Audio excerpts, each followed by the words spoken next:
اپنے اتحاد کو مضبوط کرتے ہوئے یہاں سے مجلس اتحاد المسلمین کے امیدوار کو جناب غلام سرور صاحب کو آپ نے کامیاب کیا۔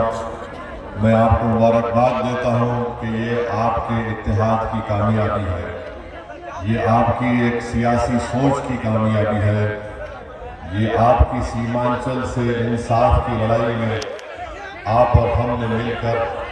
ایک قدم آگے بڑھایا ہے۔ مجھے یقین ہے کہ انشاءاللہ تعالی سیمانچل کو انصاف دلانے کے لیے جو مجلس اتحاد المسلمین کوشش کر رہی ہے، اس میں یقیناً یہاں سے بیسی سے غلام سرور صاحب کی کامیابی انشاءاللہ ایک نئے باب کا یہاں پر آغاز ہوگا۔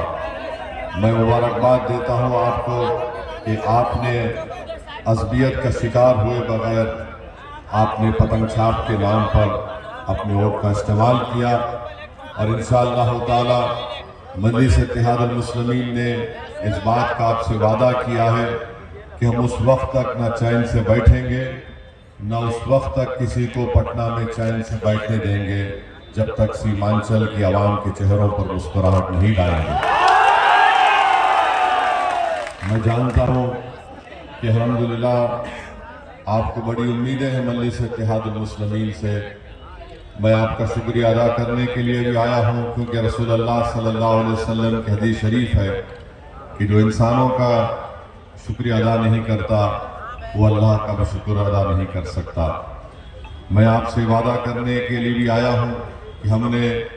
دوران انتخابات جو آپ سے کہا تھا کہ بیسی ویدھان سبھا میں یہاں پر ندی کٹاؤ کا کام ہے، یہاں پر ایسے کئی چھوٹے چھوٹے پبلک ہیلتھ سینٹرز بنائے گئے، وہاں پر ڈاکٹر نہیں ہے، دوائیں نہیں ہیں، انشاءاللہ اس کا بھی انتظام جناب غلام سرور صاحب کریں گے۔ غلام سرور صاحب نے میری موجودگی میں بیسی کی عوام سے وعدہ کیا کہ بلاک کے دفتر پر جو بھرشٹاچار اور رشوت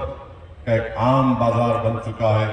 انشاءاللہ تعالی اس کا خاتمہ وہ کریں گے، اور میں امید کرتا ہوں کہ اس سے غریبوں کو فائدہ ہوگا۔ میرے عزیز دوستوں اور بزرگوں، مہانندا کا کام ہے، بہت سی جنتا فکر مند ہے کہ ان کی زمین اور کھیت شاید اس میں چلے جائے گی۔ مجھے یقین ہے کہ غلام سرور صاحب یہ پوری کوشش کر کے یہاں کی جنتا کو انصاف دلائیں گے۔ میرے عزیز دوستوں اور بزرگوں، ہم آپ سے وعدہ کر رہے ہیں کہ انشاءاللہ تعالی جب آپ کے ووٹ سے منتخب شدہ نمائندے جو کامیاب ہو کر بہار کی ویدھان سبھا میں جائیں گے تو یقیناً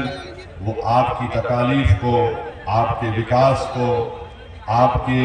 سیمانچل کی ترقی کے لیے انشاءاللہ تعالی ایک طاقت اور آواز بن کر نہ صرف وہاں پر ابھرے گی بلکہ حکومت وقت سے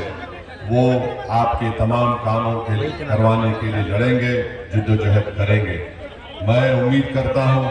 کہ نتیش کمار کی جو نئی حکومت بننے جا رہی ہے وہ سیمانچل سے ناانصافی نہیں کرے گی۔ سیمانچل ایک پسماندہ علاقہ ضرور ہے، مگر اللہ سبحانہ و تعالیٰ نے یہاں پر بے شمار نعمتوں سے اس سرزمین کو نوازا ہے۔ صرف ضرورت اس بات کی ہے کہ یہاں کی سرزمین پر بسنے والوں سے پٹنہ میں بیٹھ کر حکومت کرنے والے اگر تھوڑی سی محبت کرنا شروع کر دیں گے